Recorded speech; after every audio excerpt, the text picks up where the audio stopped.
माता दी हम लेके आइल बनी रोरा से खातिर आज एगो सोहर के गीत। अगर आप सबके अच्छा लगी तो जरूर हमरा के सपोर्ट करब, हमारे चैनल के सपोर्ट करब, शेयर करब, सब्सक्राइब करब और लाइक भी जरूर करब। तो चलिए सुनल जाओ हमने के सोहर गीत। मंगल भवनय मंगलहारी, मंगल भवनय मंगलहारी, जाम गइले बबुआ अवध बिहारी।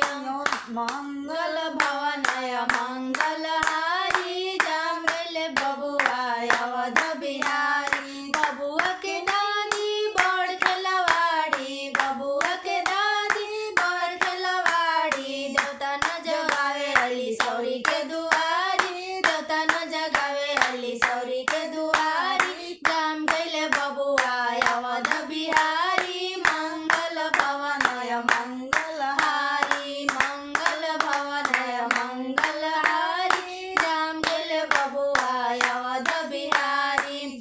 आ बबुआ के बउआ बड़ खेलवाड़ी, बबुआ के पुआ बड़ खेलवाड़ी, देवता न जगावे अली सौरी के दुआरी, ताली न बजावे अली सौरी के दुआरी, जाम गइले बबुआ अवध बिहारी। मंगल भवनय अवध बिहारी, मंगल भवनय मंगलहारी, जाम गइले बबुआ अवध बिहारी।